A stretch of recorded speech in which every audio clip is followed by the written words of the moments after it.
Bien la famille Pixel 224, la réaction du ballon d'or Serhou Guirassy après l'élimination de la Guinée voilà, pour la CAN 2025 au Maroc. Il a posté ceci sur sa page officielle Facebook. La déception est immense. Ne pas voir la Guinée à la CAN 2025 est une douleur pour nous, joueurs et pour tout le peuple qui vit et respire football. Nous sommes, nous les joueurs, les premiers responsables. Je tiens personnellement à m'excuser auprès du peuple guinéen. Nous avons failli à notre mission. Nous avons tout donné sur le terrain, mais parfois les obstacles sont plus grands que nos efforts. Jouer tous nos matchs de qualification à l'extérieur, par exemple, a été un véritable handicap. Une épreuve injuste pour notre équipe et nos supporters. Je tiens à remercier nos supporters pour leur soutien sans faille, malgré ces conditions difficiles. Cette situation doit nous interpeller. Le football guinéen mérite une organisation équitable et des conditions de jeu qui respectent les efforts des joueurs et des supporters. L'organisation et la gestion de notre football doivent être à la hauteur du talent et de la passion de notre peuple. On n'est pas à la fin de notre histoire. C'est une étape. Nous allons travailler, nous relever et nous battre pour revenir plus fort. La Guinée mérite d'être au sommet. Rouge, jaune, vert. Bien, le champion a tout dit. Il a tout dit. Et franchement, je pense que ce qu'il a posté doit être pris au sérieux. Par nos autorités d'abord. Mettre les conditions en place pour que la Guinée joue ses matchs à domicile en Guinée, chez nous. C'est important, c'est primordial. Je vais vous dire une chose. Ouais, les fêtes du public, ça joue. Les fêtes du public, là, le public est vachement important. C'est ça qui est la vérité. C'est ça qui est la vérité. Et pour qu'on ait un grand public, il faut qu'on joue chez nous.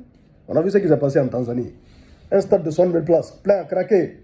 C'est-à-dire que l'État... Hey, écoutez, mine de rien, Wallahi billahi tallahi, j'ai respecté le dévouement de l'État tanzanien pour l'équipe nationale de la Tanzanie, pour le peuple tanzanien. J'ai respecté ça.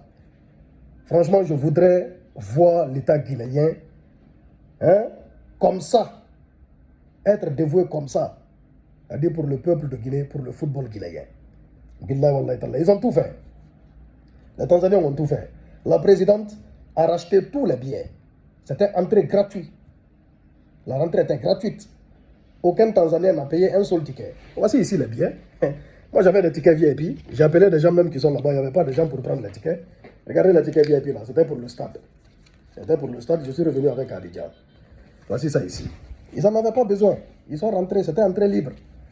Voyez-vous, les conditions étaient là. Alors les joueurs guinéens, franchement, bon, ils ont mouillé le maillot. Surtout, il y en a certains qui ont vraiment mouillé le maillot. Comme le... Serhou Guirassy, il a fait ce qu'il a pu. 6 buts en 3 matchs. Franchement, il a fait ce qu'il a pu. Il a fait ce qu'il a pu, au fait.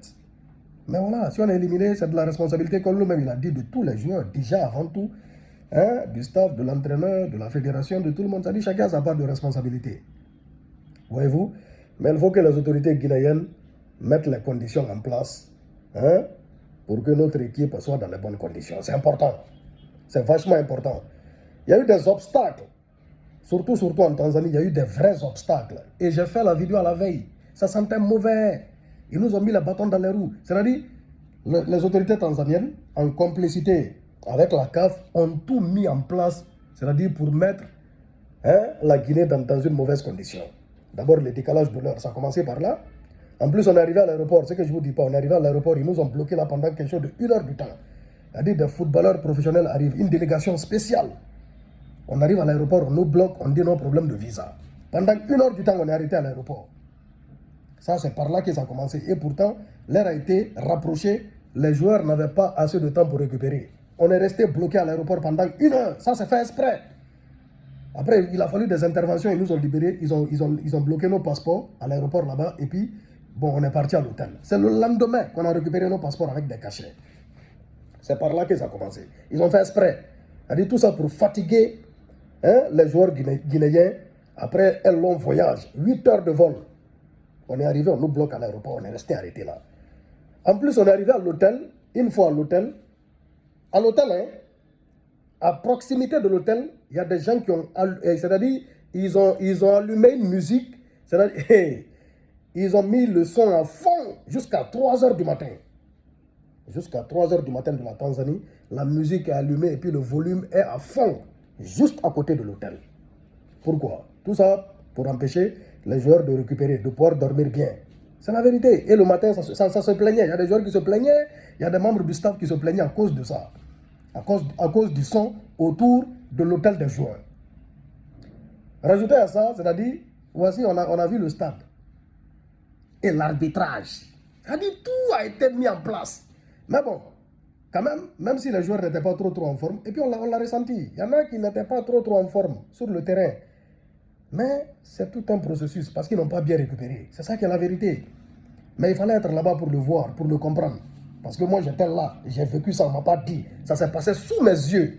À l'aéroport, à l'hôtel, j'ai vu de mes yeux, de mes propres yeux. Tout ça c'est grave. Et l'arbitrage. On a vu l'arbitrage. Hein? 2 pénaltys non sifflés. Du n'importe quoi. C'est malheureux. C'est tout ça là.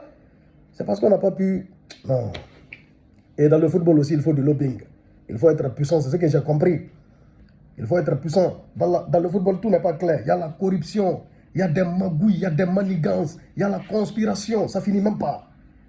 Donc tout ça là, l'État guinéen, c'est parce que l'État guinéen, c'est-à-dire en Guinée, les autorités ne prennent pas la culture et puis le sport au sérieux. Pourtant, c'est avec la culture et le sport qu'on peut vendre l'image de notre pays. Ah oui. Et là, on est éliminé, on n'ira pas au Maroc. J'arrive même pas à réaliser d'abord qu'on n'ira pas au Maroc. La CAN au Maroc, là, 24 équipes, ça la Guinée. Hein? Non, c'est-à-dire, je suis là, ça me travaille toujours l'esprit. Mais bon, ce qui est arrivé. Assirou Guirassy à l'équipe, vous êtes excusés. Franchement, prochainement, mettons les conditions en place. Il y a eu beaucoup de choses, il y a eu beaucoup d'erreurs.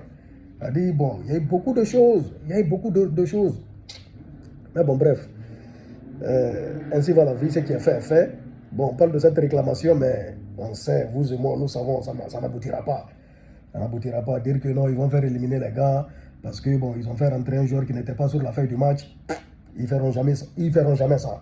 La conspiration a commencé depuis le bas. Et puis, l'État tanzanien est prêt à dépenser des milliards et des milliards. Ils sont prêts à déposer des milliards sous la table. C'est l'argent qui commande, c'est l'argent qui travaille. Ils sont prêts. L'État tanzanien, ils sont dévoués, ils sont prêts à faire plaisir à leur peuple. Donc, ils sont prêts à mettre des milliards sur la table de la CAF, c'est-à-dire pour que la CAF ferme les yeux. Ah oui, donc, n'ayons même pas espoir. Ce qui a fait, on est éliminé. Cette histoire de réclamation, ça n'aboutira à rien. C'est de ça qu'il s'agit. Ah oui. Et je tiens à dire une chose pour finir. Serhou Guirassy, c'est le meilleur attaquant africain du moment. Regardez sa page. Il n'a même pas 300 000 abonnés. On est combien de Guinéens sur la toile? On est combien de Guinéens sur d'autres pages? La famille, opération 1 million d'abonnés pour Serhou Guirassy. Tous les Guinéens, partagez cette vidéo au maximum. Tous les Guinéens qui vont voir cette vidéo déjà, abonnez-vous à la page de Serhou Guirassy si vous n'êtes pas abonné et partagez pour que d'autres s'abonnent. C'est une icône aujourd'hui, incontournable, donc donnez-lui le maximum de la force. On est ensemble la famille, peace and love. C'est dommage qu'on ne soit pas au Maroc, mais il y a les éliminations pour la Coupe du Monde. À partir de mars, on va espérer. On est ensemble la famille, Bixul 224.